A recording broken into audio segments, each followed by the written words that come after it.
Bismillahirrahmanirrahim. Assalamu alaikum students. Today we are going to start the first chapter of ninth chemistry. Before starting the topic, I'm just guiding you about some tips. As you're the ninth class students, so this is the level that you should start learning about short notes making. Okay? So the students, जिस तरह से material को slides पे present किया जाएगा, this is the most attractive way to present your material in your exams. So when you will make short notes in your home, जब आप इसको अपनी नोटबुक्स पे अपने रजिस्टर्स पर कॉपी करेंगे, you will not write in a one line definitions in a one line or two lines. Okay, you will write in the same way as the material is going to present in the slides. जिस तरह से bold के साथ या star के साथ show किया जा रहा है, उसी तरीके से आपको मटेरियल को प्रेजेंट करना है. Okay, let's start the topic. Today we will discuss the branches of chemistry. So starting with the definition of chemistry, it is the branch of science that examines the materials of the universe and the changes that materials undergo. It means यहाँ से हमें पता चल रहा है कि chemistry in things के साथ डील करती है, यानी जितना भी मटेरियल यूनिवर्स में है उसके साथ डील करेगी. ठीक है, उसको देखेगी कि वो किस तरीके से बना हुआ है, क्या कंपोजिशन है, किस तरह से उसमें रिएक्शंस आ रहे हैं, चेंजेस आ रहे हैं, और वो मटेरियल किस तरह से किसी भी चेंज में जाते हैं. ठीक है, आइदर वो फिज़िकल चेंज उनमें आ रहा है या केमिकल चेंज आ रहा है, उनकी फिर कंपोजिशन कैसे चेंज हो रही है. ठीक है, तो basically these are the two main points जिनके ऊपर केमिस्ट्री जो है वो काम कर रही है. Materials of the universe and the changes that these materials undergo. So the branches of chemistry are basically divided into 8 major branches.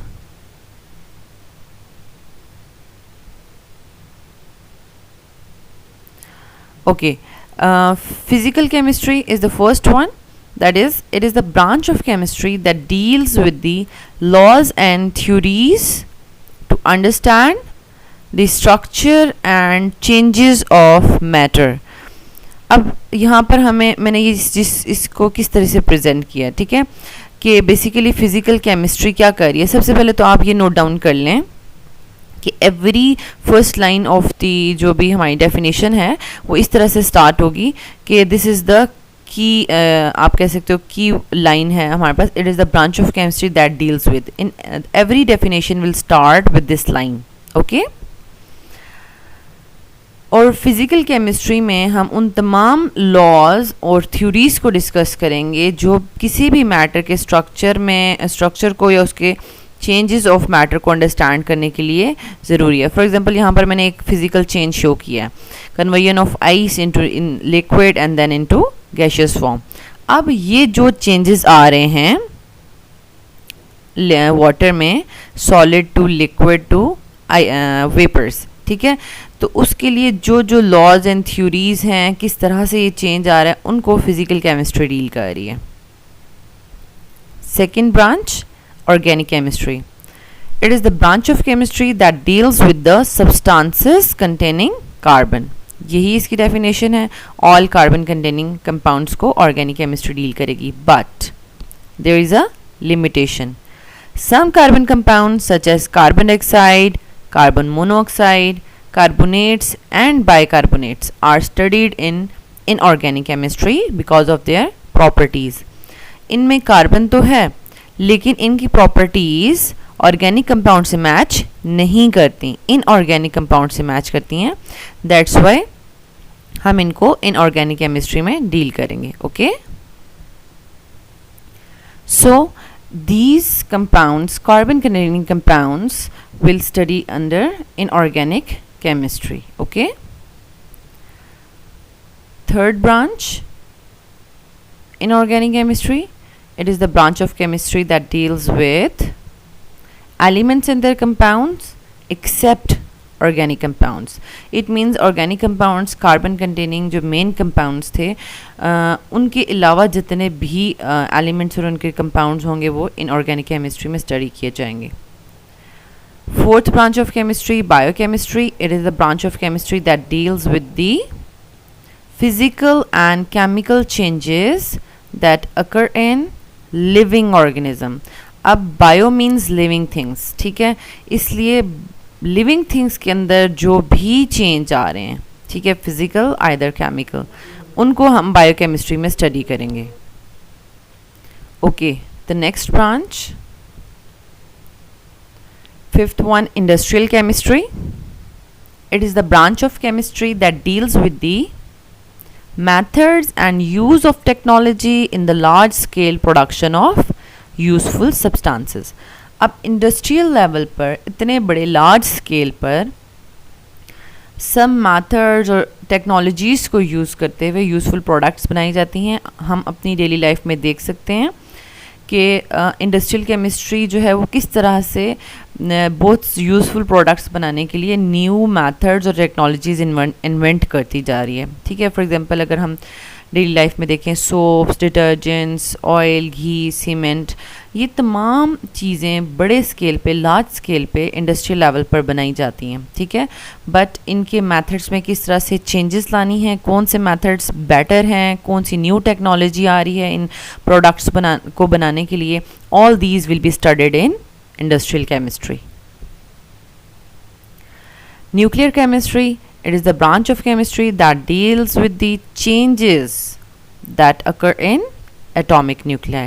ठीक है, जैसा कि ये नाम से पता चल रहा है न्यूक्लियर केमिस्ट्री है. इट मीन्स कि अगर न्यूक्लियस से रिलेटेड हम कोई भी रिएक्शन करें, कोई बम्बार्टमेंट कर रहे हैं जिससे न्यूक्लियस जो है वो ब्रेक हो रहा है, या टू एटम्स को हम कंबाइन कर रहे हैं जिसकी वजह से उनका न्यूक्लियस फ्यूज़ हो रहा है और एक न्यूक्लियस में कन्वर्ट हो रहा है. ठीक है, तो उन तमाम रिएक्शंस को हम न्यूक्लियर केमिस्ट्री में स्टडी करेंगे. नॉर्मल जो रिएक्शंस होते हैं स्टूडेंट्स, उनमें जस्ट आउटर जो शेल इलेक्ट्रॉन्स होते हैं that are involve in chemical reactions, but nuclear chemistry में हमारे पास न्यूक्लियस इन्वॉल्व हो जाता है, न्यूक्लियाई. ठीक है.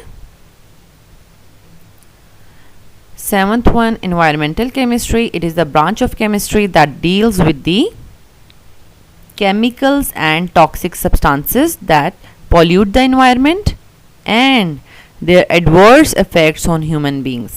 अब environmental chemistry ये सब कर रही है.